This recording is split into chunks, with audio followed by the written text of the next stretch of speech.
चतुर चूंटी और आलसी टिड्डी। एक रंगीन मैदान में, जहां फूल हवा की ताल पर झूमते थे, रहती थी एक मेहनती चूंटी जिसका नाम आनिका था।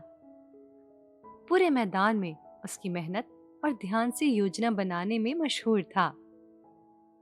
मैदान की दूसरी तरफ एक टिड्डी थी जिसका नाम गोपाल था, जो दिन भर गाने और नाचने से ज्यादा कुछ नहीं करना चाहता था।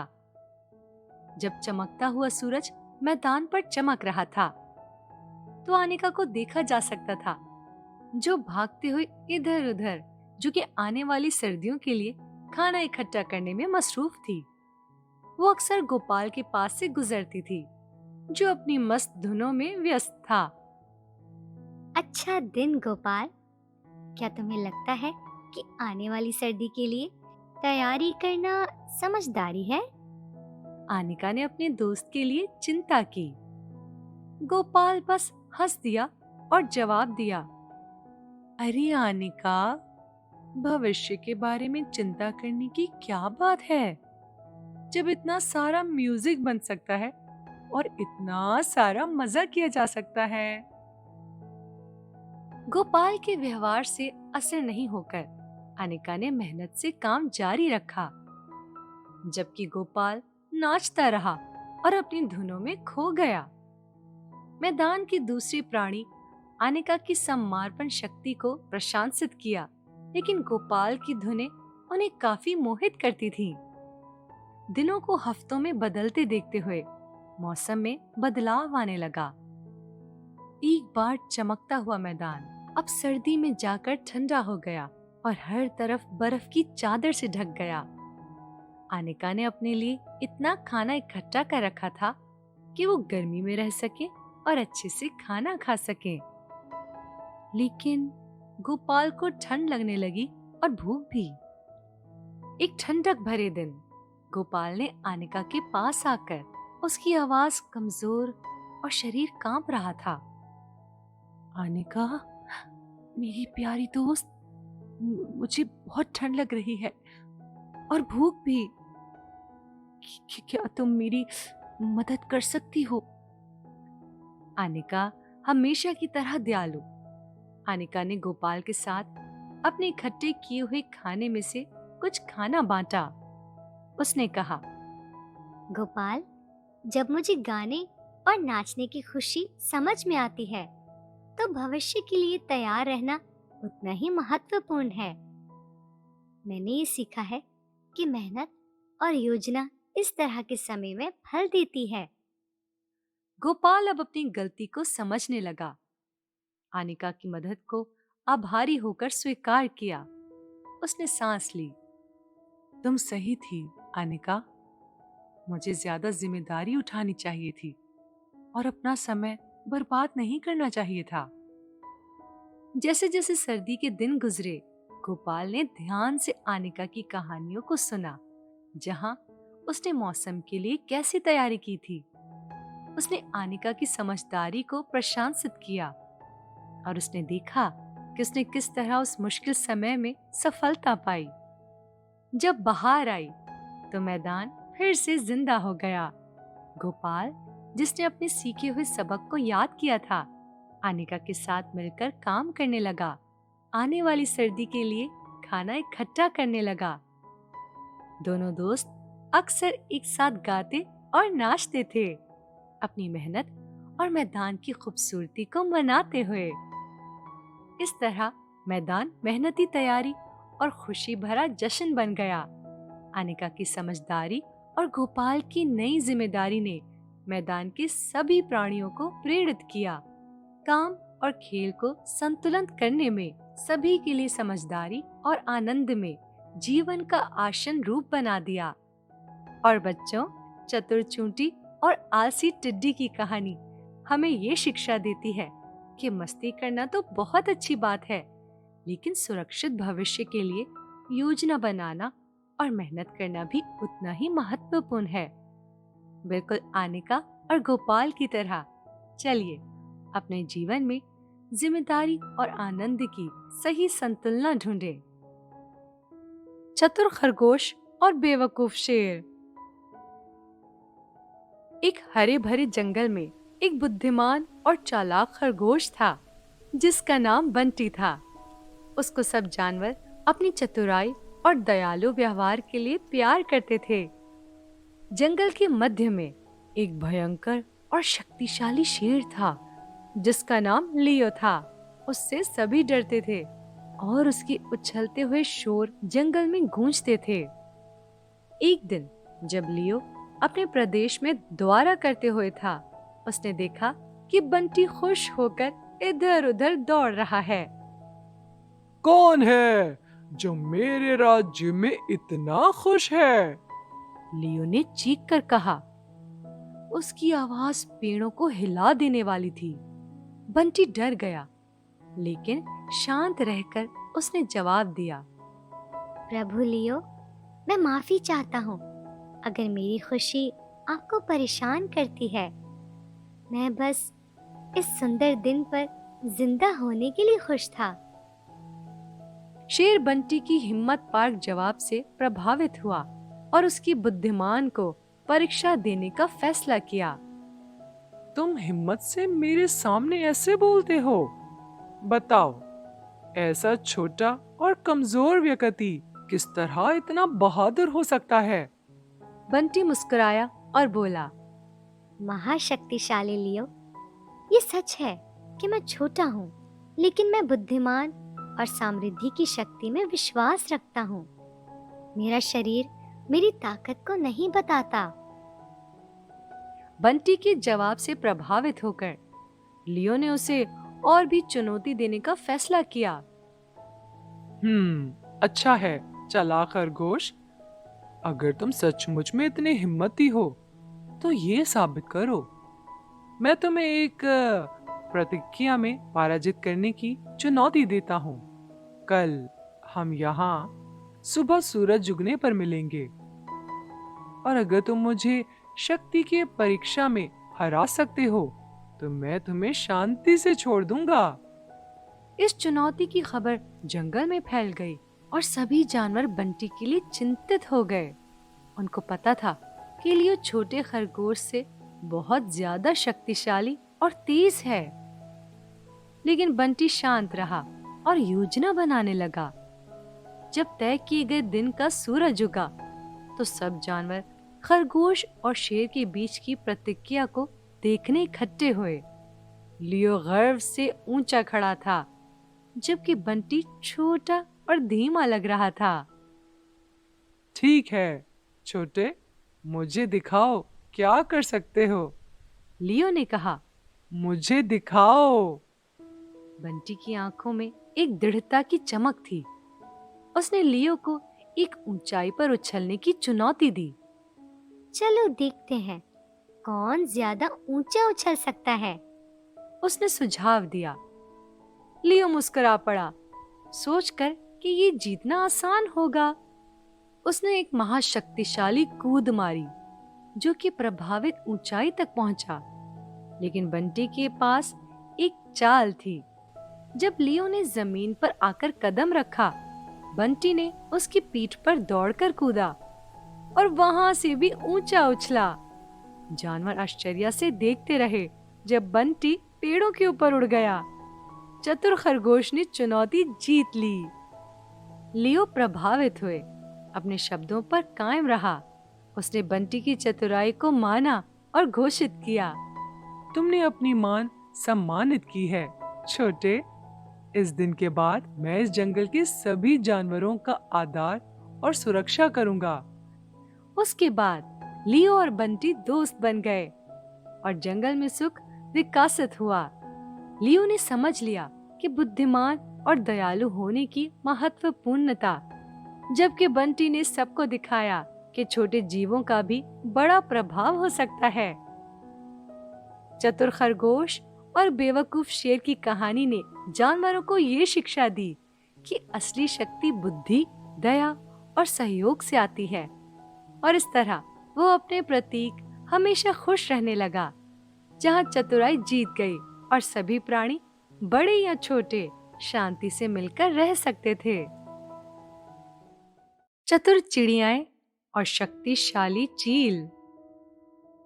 एक प्यारे से जंगल में लंबे पेड़ों और खिलते फूलों के बीच एक चालाक चिड़ियों का एक परिवार रहता था। एक पिताजी, माँ और उनके छोटे बच्चे। उनको उनकी तेजी और समझदारी की वजह से जाना जाता था।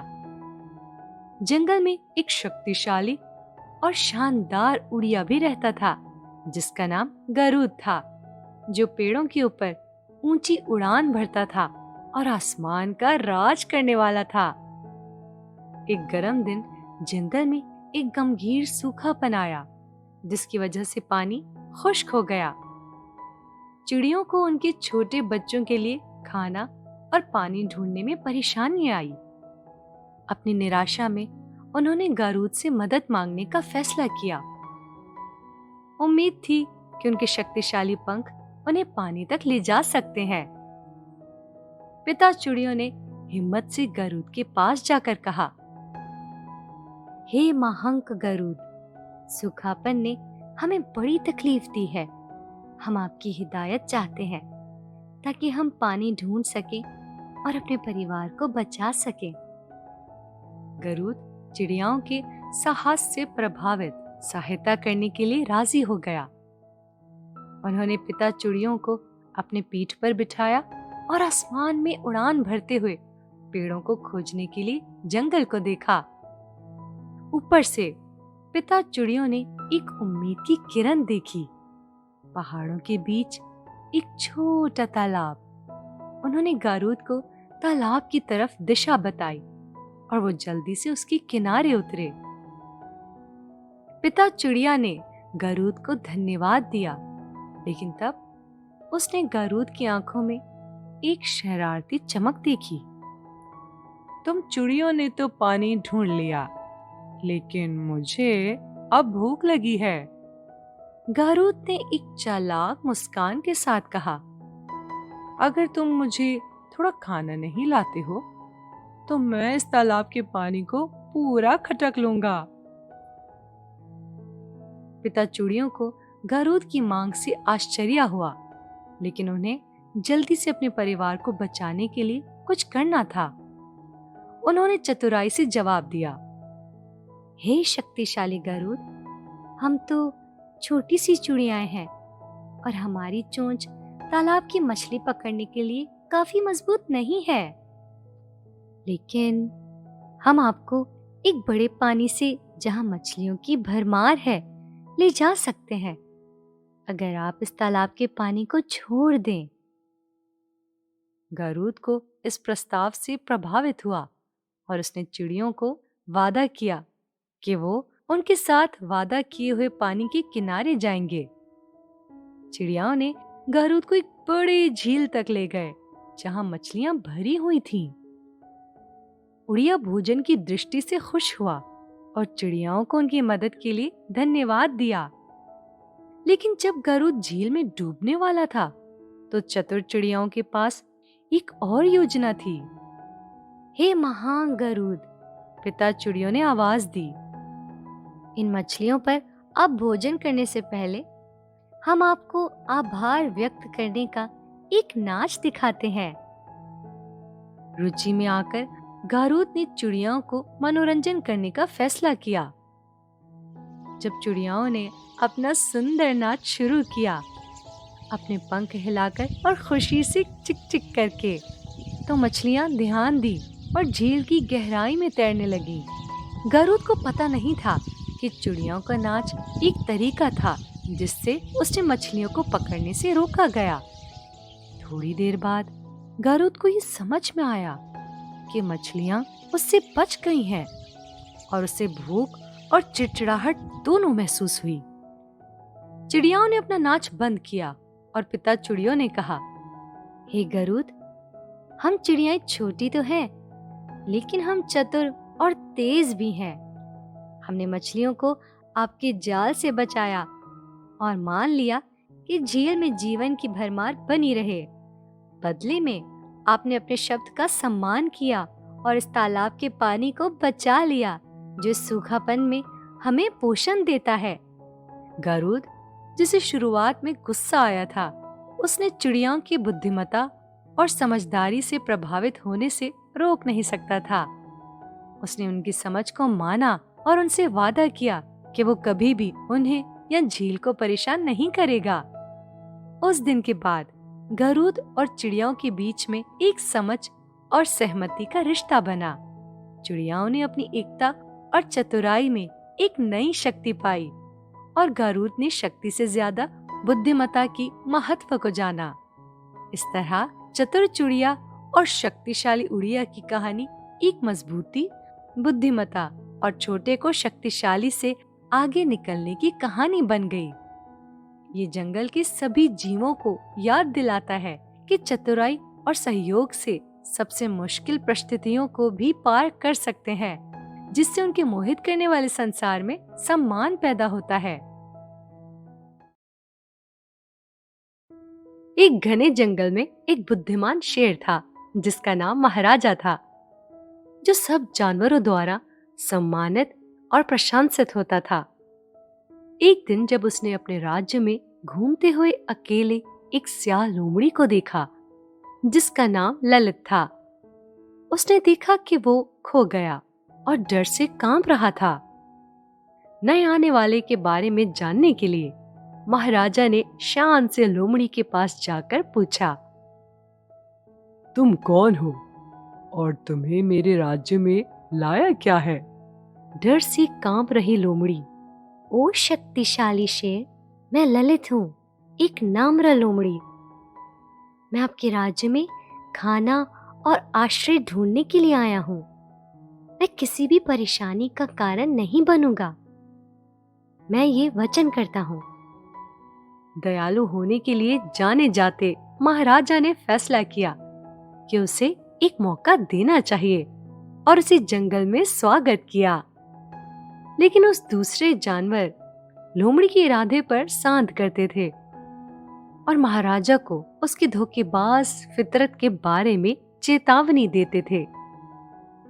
चेतावनियों के बावजूद महाराजा ने मेहरबानी का विश्वास किया और ललित को अपनी असल कीमत साबित करने का मौका दिया। लेकिन जल्द ही ललित ने अपने असली रंग दिखाना शुरू कर दिए। वो दूसरे जानवरों के बारे में बुराइयां फैलाने लगा, जिससे उनके बीच अशांति और तफरीक पैदा हो गई। एक दिन दो ग्रुप्स के जानवरों के बीच एक झगड़ा शुरू हुआ और महाराजा को पता चला कि अब लोमड़ी से सामना करना है। उसने ललित को अपनी गुफा में बुलाया और कहा, मैंने तुम्हें बदलने का एक मौका दिया था, लेकिन तुमने मेरे प्रजा के बीच एकता और विश्वासघात ही फैलाया है। तुम्हें तुरंत जंगल छोड़ना होगा। ललित को बुरा लगा और बदला लेने का इरादा हुआ। जैसे ही वो जंगल से बाहर निकला, उसे कुछ शिकारियों का झुंझट मिला जो शेर को पकड़ने की योजना बना रहे थे।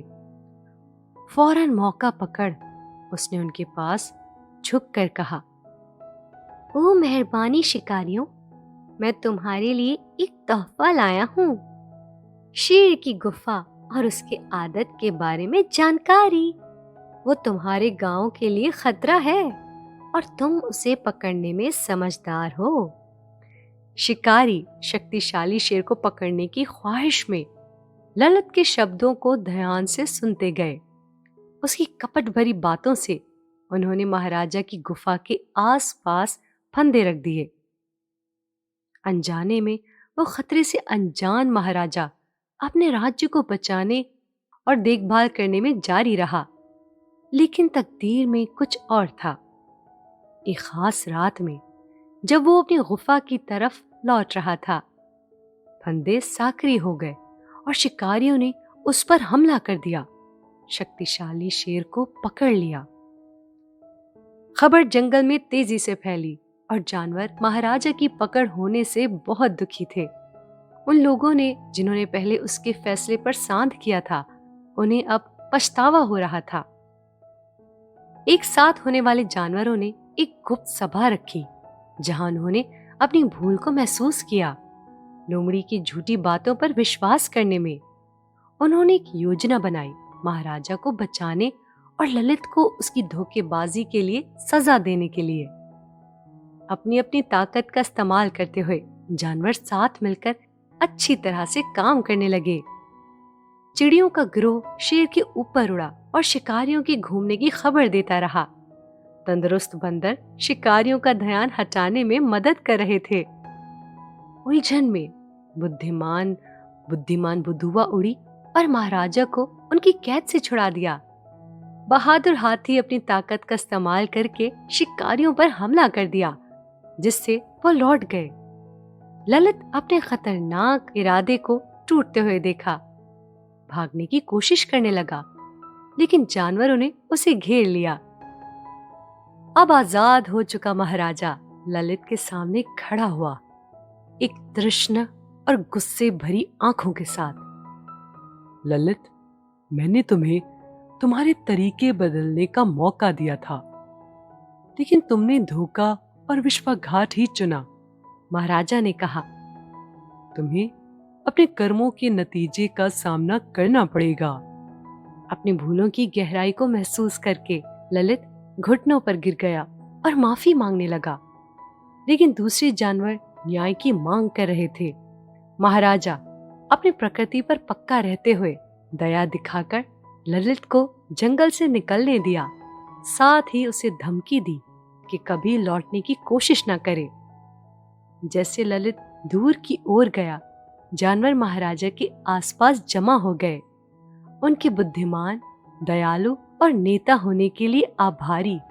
जंगल एक बार फिर साथ साथ में सुख शांति से जी रहा था और बेवकूफ लोमड़ी का इंसाफ की सीख और द फुलिश जैकल्स जस्टिस की सीख उनके दिलों में अनंत समय तक बनी रही। दयालु शेर और चतुर सियाल। एक घने जंगल में, जहां पेड़ों ने राज छुपाए थे और नदी ने लोरियां गाई थीं, एक शानदार शेर जिसका नाम राजीव था। उसका डर कानों में गूंजता था, सब जीव जातियों के दिलों में भय पैदा करता था। जंगल के किनारे एक चतुर सियाल था जिसका नाम विक्रम था। वो शेर के राज्य को दूर से देखता रहता था। एक दिन विक्रम ने देखा कि जंगल की जीव जाति राजीव के पास खाने और सम्मान के उपहार लेकर आ रहे हैं। विक्रम हैरान होने लगा। उसने नजर से देखने का फैसला किया। वो चुपके से शेर की गुफा की तरफ बढ़ा। नमस्ते राजीव, विक्रम ने बुलाया। उसकी आवाज पूर्ण विश्वास और अदब से भरी हुई थी। राजीव ने अपनी दृष्टि सियाल पर डाली। कौन हिम्मत करके मेरी गुफा के पास आया है? अपना मकसद बताओ। विक्रम आगे बढ़ा। उसकी आंखें बिना भय के शेर की दृष्टि से मिलीं। मैं विक्रम हूं, एक हल्का सा सियाल। मैं यहाँ एक खौफ नहीं, बल्कि एक राजा जैसे शक्तिशाली विकृति की समझ और सेवा करने आया हूं। राजीव ने विक्रम के हौसलों से प्रभावित होकर कहा, समझ, तू कहता है, मैं सुनना चाहता हूँ, क्या बात है तेरी? विक्रम, जिसकी पूंछ अनुमता से हिल रही थी, शुरू हो गया। महाशक्तिशाली राजीव, तुम्हारी शक्ति बेजोड़ है। केवल शक्ति ही सम्मान नहीं दिलाती। एक बुद्धिमान राजा सहानुभूति और आदर से लोगों के दिलों को जीत लेता है। राजीव ने एक आंख उठाई। सहानुभूति और आदर, समझाओ। विक्रम की आंखें विश्वास से चमक रही थीं। मुझे तुम पर सेवा करने का अवसर दो और मैं तुम्हें रास्ता दिखाता हूँ। चलो शुरुआत करते हैं कि हम लोगों को बताएं कि तुम एक राजा हो जो सब जीव जातियों की कीमत को समझता है। और देखो लोगों की भक्ति कैसे बढ़ती है। राजीव ने विक्रम के विचारों पर विचार किया। सियाल की समझ पर प्रभावित होकर ठीक है विक्रम, तूने मुझे प्रभावित किया है। मैं तेरी योजना को एक मौका देने के लिए तैयार हूँ। और इस तरह विक्रम राजीव का सलाहकार बन गया और उसके चतुर विचार जल्द ही जंगल को परिवर्तित कर दिए। राजीव ने कमजोर जीव जातियों को सुरक्षा देने का आगाज किया और उसका डर अब भय नहीं बल्कि सुरक्षा का प्रतीक था। एक दिन कुछ जीव जाति विक्रम के पास आए। ओ बुद्धिमान विक्रम, हम राजा की सुरक्षा के लिए आभारी हैं। हम कैसे उसके उपकार का बदला चुकाएंगे? विक्रम मुस्कुराया। राजा की एक इच्छा है, उसके राज्य में एकता और समानता हो। एक दूसरे का सहयोग करो और एकता को फैलाओ। राजीव के परिवर्तन की खबर दूर दराज तक पहुंची। दूर भूमियों की जीव जाति जंगल को देखने आए, जहां एक दयालु शेर था जो सबकी सुरक्षा और देखभाल करता था। हालांकि सबको ये परिवर्तन पसंद नहीं आया। एक चालाक लोमड़ी जिसका नाम लीला था, विक्रम को अपनी प्रभावित दुनिया में एक खतरा समझती थी। उसने राजीव के पास आकर अपनी आंखें धोखाधड़ी से चमकाने लगी। महान राजीव, एक समय सभी तुमसे भयभीत थे। क्या तुम सच में सिर्फ एक सुरक्षक बन के खुश हो? लीला की बातों से राजीव चकित हो गया। सांशय उसके मन को काटा और उसने विक्रम से सलाह मांगने के लिए मुड़ गया। विक्रम, जिसका निष्ठा अटल थी, शांतिपूर्वक बोला, राजीव, तुम्हारा परिवर्तन इस जंगल में समानता और सम्मान लाया है। उन लोगों के प्रभावित होने की तरफ मत मुड़ो जो डर का उपयोग अपने फायदे के लिए करना चाहते हैं। राजीव का निश्चय पूर्ण हुआ। उसने लीला की तरफ मुख किया और घोषणा की, मैंने दया और एकता का रास्ता चुना है। भय मेरी विरासत नहीं है। लीला की प्रभाव कम होती गई जब राजीव निश्चय के साथ खड़े हुए और जंगल विक्रम की बुद्धिमानता और राजीव की उदारता के नीचे वृद्धि की और बढ़ने लगा। विक्रम की समझ और राजीव की दान धर्म की देन ने एक समानता का धरोहर पैदा किया जो आने वाली पीढ़ियों के लिए बड़े दिनों तक मनाया जाएगा। और बच्चों, दयालु शेर और चतुर सियाल की कहानी हमें ये शिक्षा देती है कि असली शक्ति भय में नहीं, सहानुभूति और उदारता में है। राजीव और विक्रम की तरह चलो हम भी अपने कर्मों और शब्दों से दुनिया को बेहतर बनाने की दिशा में प्रयास करें। एकता और उदारता को अपनाते हुए समानता की एक धरोहर पैदा करें। एक शेर और खरगोश की कहानी। एक घने जंगल में एक शक्तिशाली शेर था जिसका नाम शेराविया था, जो सभी जानवरों के राजा थे। उनकी ताकत और भयानक गर्जना से सभी बहादुर प्राणी भी डर जाते थे।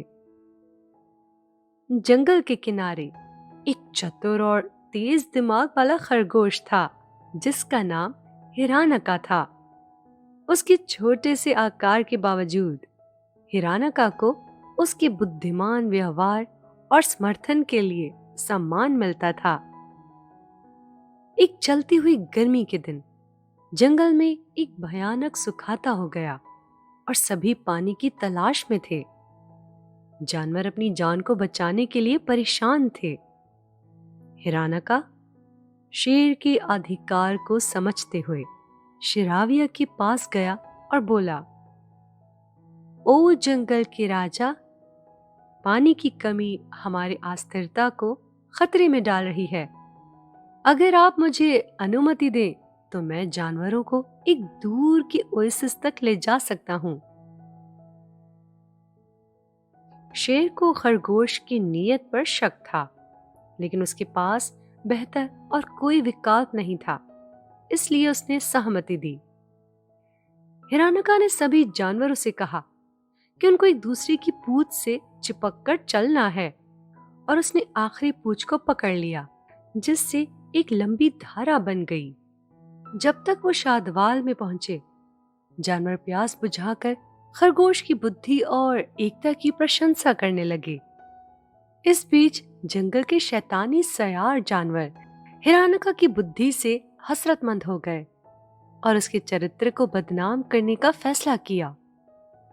उन्होंने अफवाह फैलाई कि खरगोश शेर को हटाकर नया राजा बनना चाहता है। अफवाह सुनकर शेराविया बहुत गुस्सा हुआ और खरगोश को बुलाया। हिरानका ने शांतिपूर्वक समझाया, ओ राजा, मैं आपके तख्त को लेना नहीं चाहता।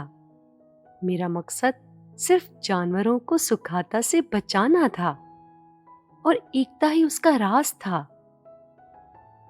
मक्कार जानवर झूठ फैला रहे हैं हमारे बीच मतभेद पैदा करने के लिए। शेर खरगोश की ईमानदारी और समझदारी से प्रभावित होकर मक्कार जानवरों को देश से निकाल दिया और हिरानका से माफी मांगी। उस दिन के बाद शेराविया और हिरानका ने एक अटूट दोस्ती का बंधन बांधा। वो साथ मिलकर जंगल का राज्य चलाते थे, सारे प्राणियों के बीच साम्राज्य के समर्थन करते रहे, ये साबित करते रहे कि एकता और ईमानदारी झूठ और मतभेद को हरा सकते हैं। एक समय की बात है, एक हरे भरे जंगल में एक बुद्धिमान और शरारती बंदर राख्ता मुखा रहता था। उसका एक गहरा दोस्ती का रिश्ता था एक नेक और दयालु मगरमच्छ से, जिसका नाम कारालामुखा था, जो कि नजदीक की नदी के चमकते हुए पानी में रहता था। उनकी दोस्ती को जंगल के सब जानवरों ने प्रशंसा किया, क्योंकि वो दिन भर नदी के किनारे उगने वाले मिठास से भरे फलों को एक साथ खाते थे। एक दिन जब उन्होंने पके हुए आम खाते हुए कारालामुखा की पत्नी, सुंदर और जिज्ञासा से भरी मिसेस क्रोकोडाइल, दूर से उन फलों को देख रही थी। उसकी खुशबू से मोहित होकर उसे उन्हें खुद भी चखने का मन हुआ। फलों को चखने की इच्छा उसके दिल को जला रही थी और उसने अपने पति से अपनी इच्छा का खुलासा किया। कारालामुखा अपनी प्रिय पत्नी को निराश ना करने का डर रखते हुए उसने सोचा कि कैसे उसकी इच्छा को पूरा किया जाए। उसके दिल में दोस्ती और पत्नी की इच्छा के बीच का झगड़ा था। अंत में उसने अपने भारी हुए दिल के साथ रक्तामुखा के पास जाकर कहा, प्यारे दोस्त, मेरी पत्नी को आपके मिठास से भरपूर फलों की कहानियों ने मोहित कर दिया है। उसे उन्हें खुद चखने की ख्वाहिश है, लेकिन वो ये नदी नहीं छोड़ सकती। कि आप कुछ फल मेरे साथ उनके लिए भेजने के लिए तैयार हैं? रक्तामुखा अपनी चतुरता और समझदारी से अपने दोस्त की आंखों में थोड़ी सी हिचकिचाहट को देखकर भी उनकी दोस्ती की सादगी पर विश्वास करने का फैसला किया। बिल्कुल मेरे प्रिय कारालामुखा, मैं खुशी खुशी एक टोकरी फल भेजूंगा आपके साथ। मुझे उम्मीद है कि ये आपकी पत्नी के चेहरे पर मुस्कान लाएंगे, बंदर ने जवाब दिया। सूरज घूरते घूरते समुद्र की ओर यात्रा पर निकले। कारालामुखा का दिल भारी था और उसने अपने दोस्त से सच्चाई को बताने का फैसला किया। हिम्मत जुटाते हुए उसने अपनी पत्नी के बंदर के दिल की ख्वाहिश का खुलासा किया। उसने अपने दोस्त को अपनी बीवी की दिलचस्प ख्वाहिश के बारे में बता दिया। रक्तामुखा का दिल एक पल के लिए धड़कने से रुक गया और एक लम्हे के लिए उसे धोखा महसूस हुआ, लेकिन गुस्से में फटने के बजाय इसने फैसला किया कि इस मौके को चतुरता से हल किया जाए। उसने मुस्कुरा कर कहा, अरे मेरे प्यारे दोस्त, मैं आपके प्रिय पत्नी की भावनाओं को समझ सकता हूं, लेकिन देखो, मेरा दिल यहां मेरे साथ नहीं है। ये सबसे ऊंचे पेड़ पर बैठा हुआ है। चलो हम लौट कर आएंगे और मैं उसे लेकर आऊंगा। कारालामुखा को हैरत हुई, लेकिन उसने बंदर की बातों पर विश्वास किया और उसे किनारे तक वापस ले गया। नदी के किनारे पहुंचकर रख्तामुखा तेजी से नजदीक के पेड़ पर चढ़ गया और नीचे बोला, देखो, मेरा दिल यहाँ सुरक्षित है और आपकी धोखेबाजी के इरादों से मैं बच गया।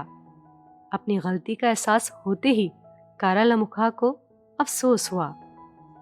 मुझे माफ कर दो मेरे प्यारे दोस्त, मैंने अपने मतलब की वजह से अपने विश्वास बंधन को हाथों से जाने देने की कोशिश कर दी। उसने स्वीकार किया। अपने दोस्त के अफसोस से प्रभावित होकर रख्तामुखा का दिल नरम हुआ और उसने कारालामुखा को एक और मौका देने का फैसला किया। दोस्ती एक ऐसा खजाना है जो संजोती और बचाए जाने लायक है, बंदर ने कहा। लेकिन याद रखो, ईमानदारी और विश्वास सच्ची दोस्ती की मुख्य स्तंभ है। उस दिन के बाद बंदर और मगरमच्छ के बीच की दोस्ती और भी मजबूत हो गई। वो हंसते और कहानियां सुनते और मिठास से भरपूर फलों को बांटते रहे। विश्वास और निष्ठावन दोस्ती के महत्व को याद करके, और इस तरह बंदर और मगरमच्छ की कहानी का अफसाना पूरे जंगल में फैल गया, जो सभी जानवरों को याद दिलाता था कि ईमानदारी और बुद्धिमानी से बने दोस्ती का रिश्ता किसी भी परीक्षा का सामना कर सकता है। एक बड़ी सी नदी के दिल में एक बातूनी कछुआ था जिसका नाम ताने था। उसकी बातें कभी बंद नहीं होती थी और वो हर चीज पर अपनी राय देने का शौक रखता था। एक दिन जब वो एक चट्टान पर सूरज की रोशनी में लेटा हुआ था, उसने एक समंदरी हंसों को पानी पर उतरते हुए देखा। उनके सुंदर तरीके से प्रभावित ताने ने बातचीत शुरू कर दी।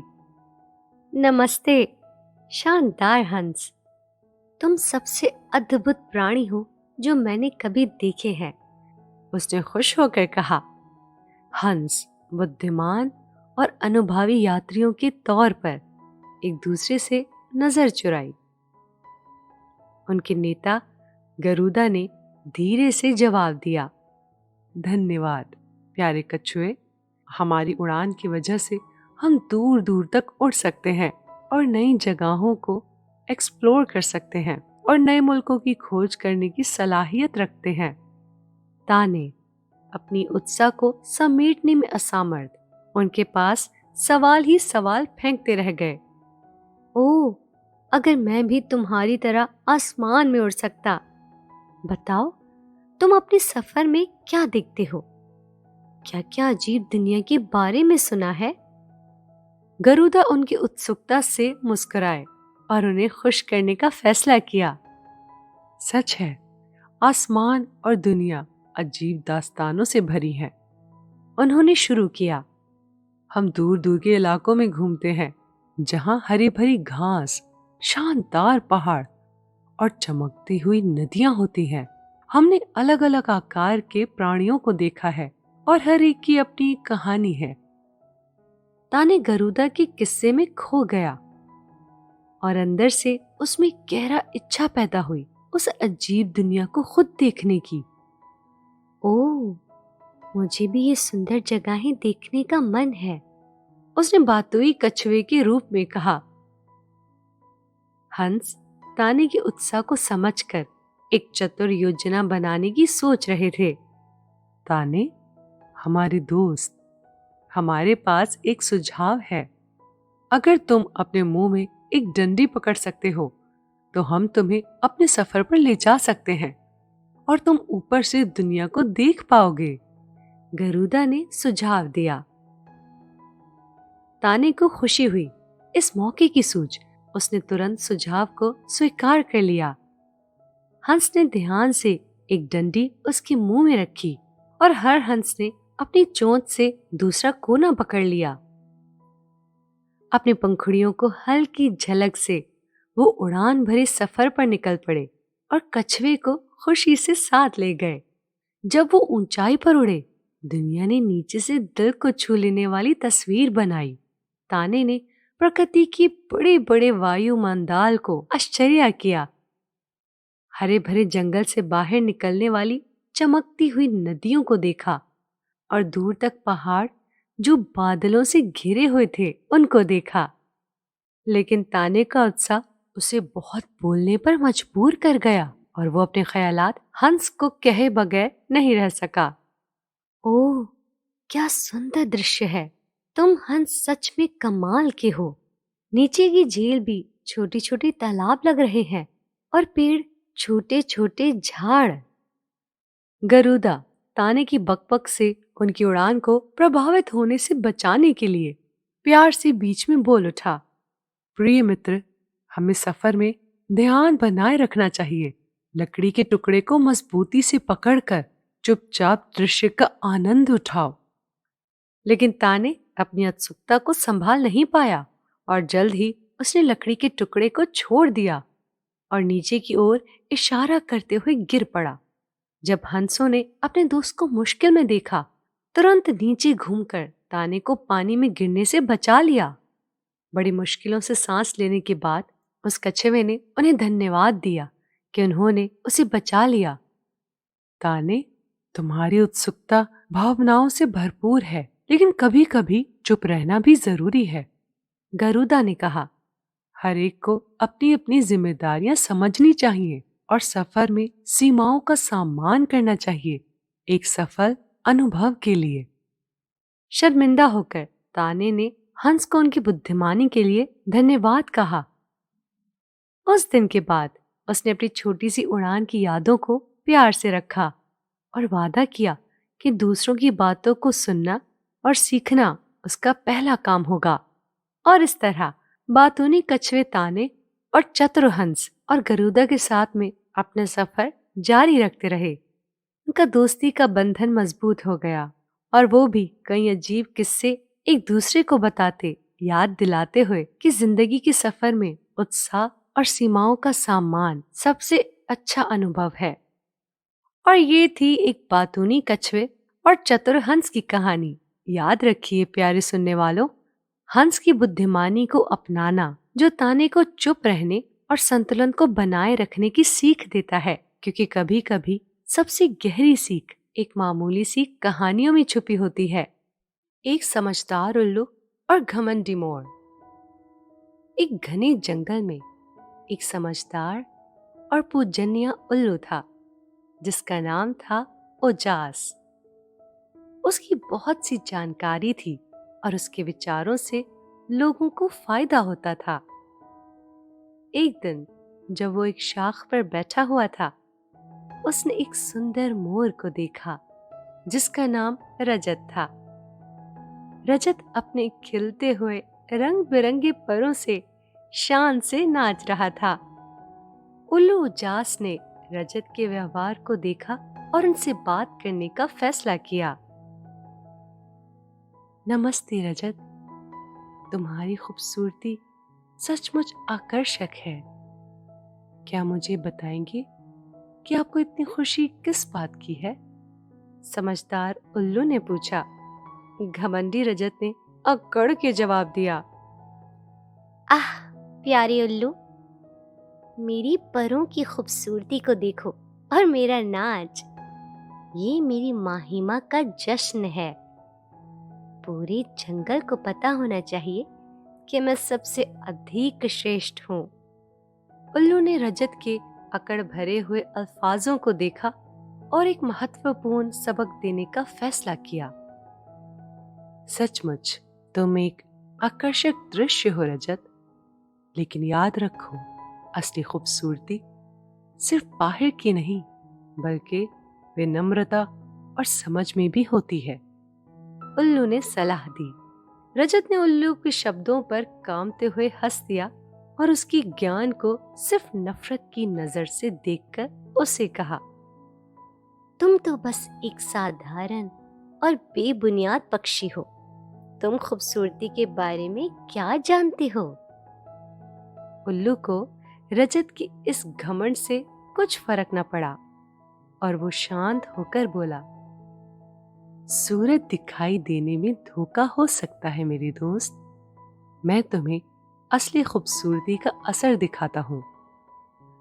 उल्लू ने जंगल के सभी जानवरों को बुलाया और उन्हें सबसे खूबसूरत गुण का चयन करने के लिए एक मुकाबला आयोजित किया। समझदार उल्लू हर प्राणी से कहने लगा, अपने अपने विशेष गुण दिखाने के लिए, जैसे कि सुंदर हिरन की तेज दौड़ने की कला और बुलबुल की मधुर संगीत। मुकाबले के दौरान रजत दिन प्रतिदिन चिड़चिड़ा हो रहा था।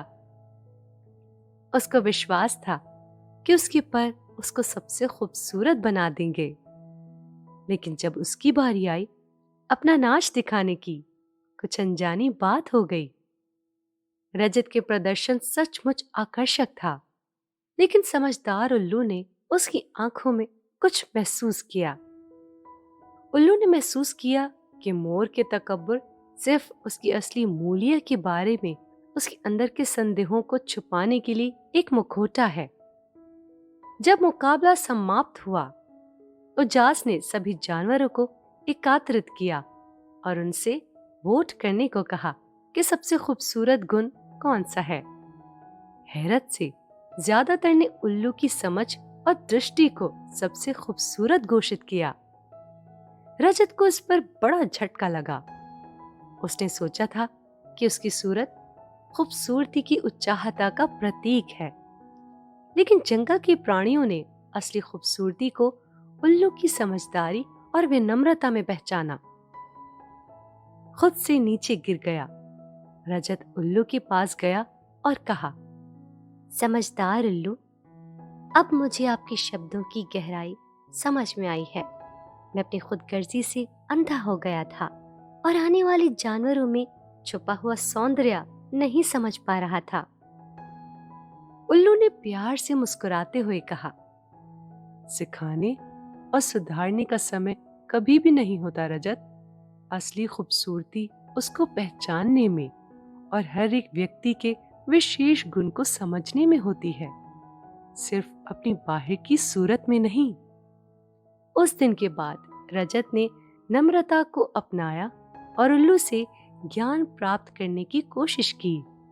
अब उसको अपनी खूबसूरती को दिखाने की जरूरत नहीं होती, बल्कि वो अंदर की खूबसूरती को विकसित करने पर ध्यान देने लगा और अपनी खिलते हुए परों को सच्ची खुशी के साथ व्यक्त करने लगा। समझदार उल्लू और घमंडी मोर की कहानी जंगल में फैल गई, जिसे देखकर सभी जानवरों को नम्रता, समझदारी और असली खूबसूरती की अहमियत का ज्ञान हुआ। पहले घमंडी मोर ने बदलाव की मिसाल बनकर दूसरे जानवरों को प्रेरित किया, अपने अंदर की खूबसूरती को पहचानने और हर एक व्यक्ति के विशेष गुण को समझने के लिए। जंगल ने नए सांझ और सम्मान के साथ फिर से खिलने लगा। सभी का शुक्रिया था, समझदार उल्लू की बुद्धिमत्ता का और कभी घमंडी मोर के दिल बदलने का।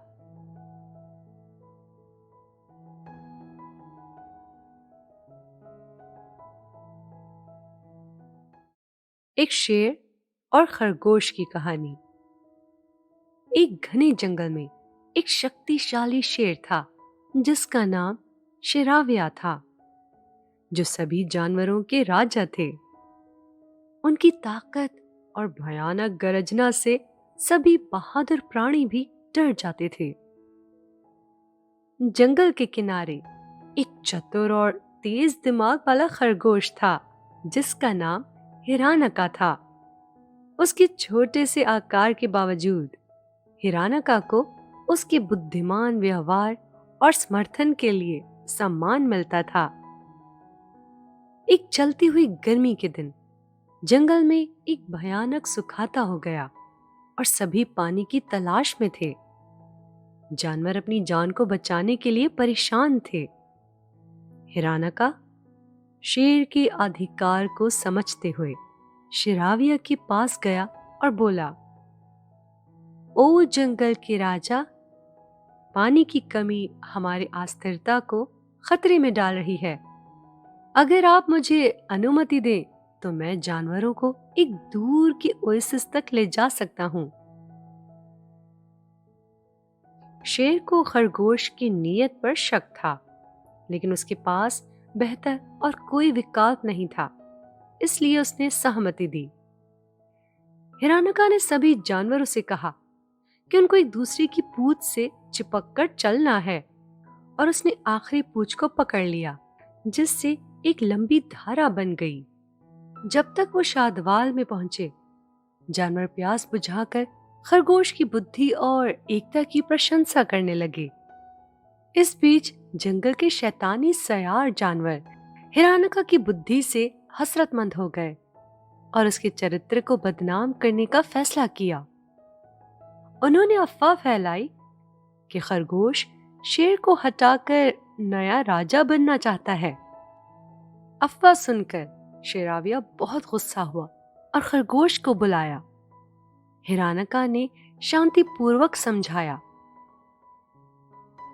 ओ राजा, मैं आपके तख्त को लेना नहीं चाहता। मेरा मकसद सिर्फ जानवरों को सुखाता से बचाना था और एकता ही उसका राज था। मक्कार जानवर झूठ फैला रहे हैं हमारे बीच मतभेद पैदा करने के लिए। शेर खरगोश की ईमानदारी और समझदारी से प्रभावित होकर मक्कार जानवरों को देश से निकाल दिया और हिरानका से माफी मांगी। उस दिन के बाद शेराविया और हिरानका ने एक अटूट दोस्ती का बंधन बांधा। वो साथ मिलकर जंगल का राज्य चलाते थे, सारे प्राणियों के बीच साम्राज्य के समर्थन करते रहे, ये साबित करते रहे कि एकता और ईमानदारी झूठ और मतभेद को हरा सकते हैं।